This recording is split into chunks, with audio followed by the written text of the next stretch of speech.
would like to proclaim to you that you've lived enough life, you've reacted to enough experience, that you have managed to create a vibrational reality that, while it has not manifested, it exists and is real and is working for you. It's there for you, and you can sense it and feel it, even though you may not yet be able to see it, hear it, smell it, taste it, and touch it. And because you're human, that's a good thing. Because you're human, you focus mostly on what you can see and hear and smell and taste and touch. So you don't get too excited about sensing something that's in the becoming. If you were in your field and you had tilled your soil, which you're doing all the time with the life experience that you're living, and you plant your kernel of corn in your fertile field, as soon as you put it in the ground, you don't say, I'm waiting. You don't say, okay, I'll give you 10 minutes.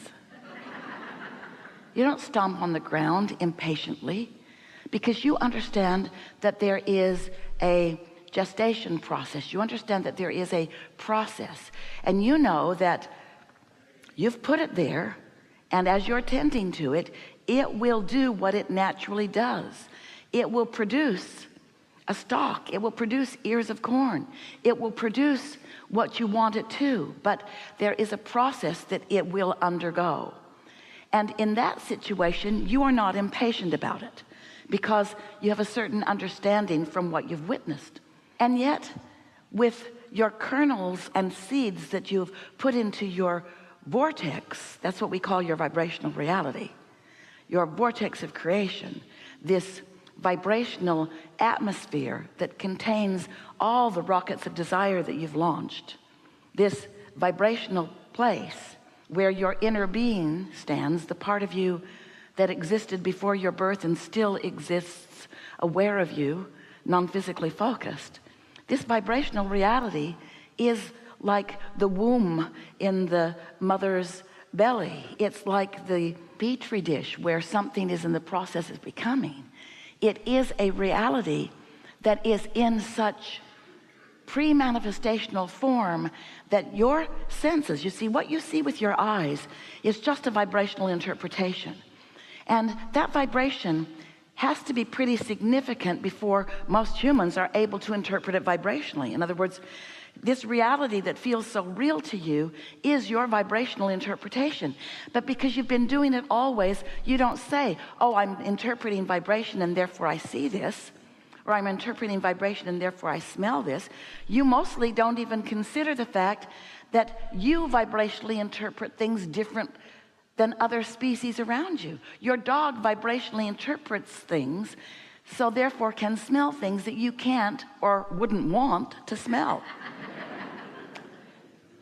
And you don't say, stop it, you little faker. You accept that the dog is onto something. And so we want you to know that you can be onto things like your dog is onto things. You can get better at vibrationally interpreting things so that you can. We all vibrationally interpreted that.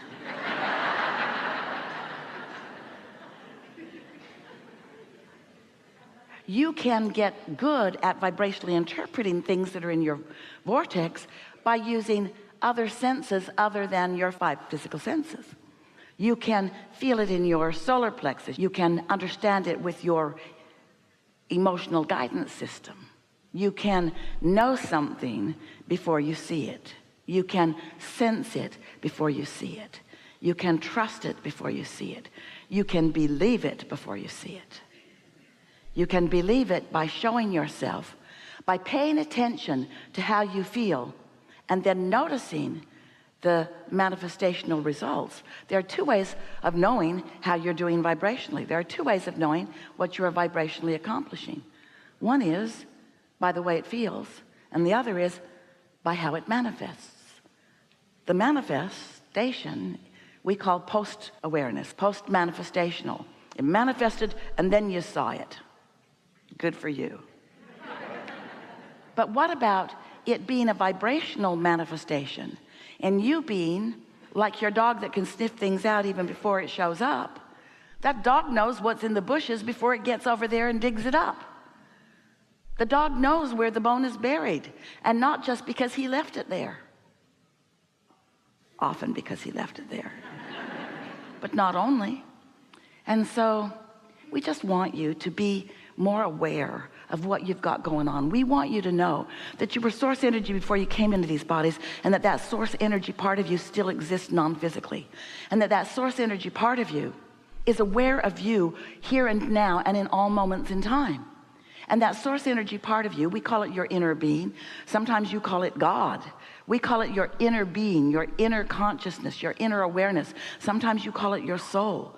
But it's this non-physical, loving source energy part of you who knows, and this is key, who knows where you stand in terms of your creation in relationship or relative to what you've launched vibrationally and what is in the process of becoming.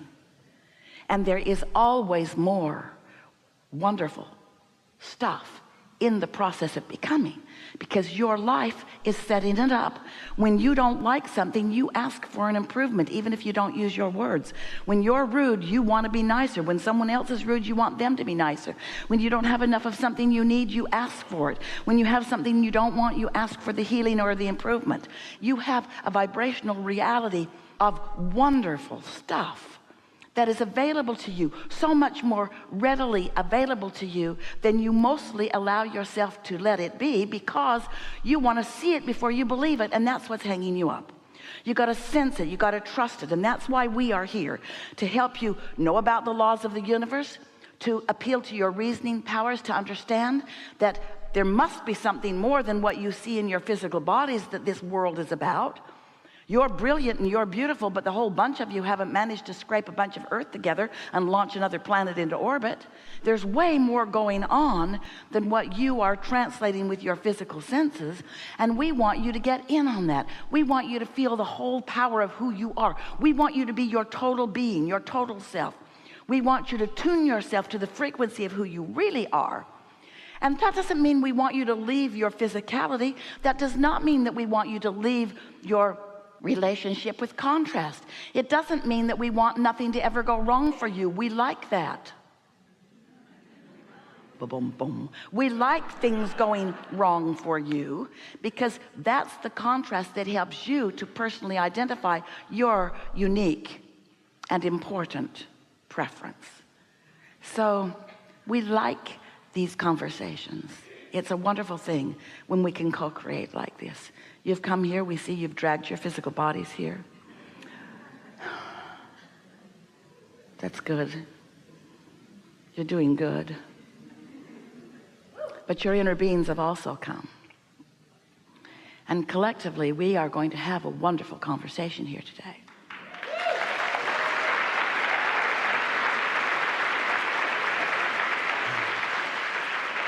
What you're going to notice as this day unfolds is that impulses and insights are going to occur to you that you usually don't get. You're tuning to your higher frequency.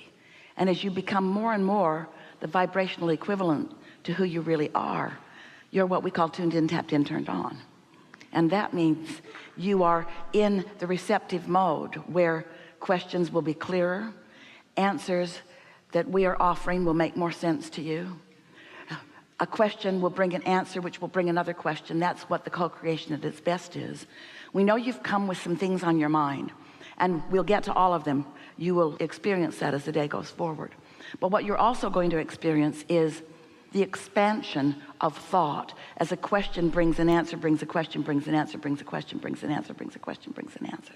Sometimes you'll sit here and bring an answer. You're tuned in, tapped in, turned on too. So what do you want to talk about now?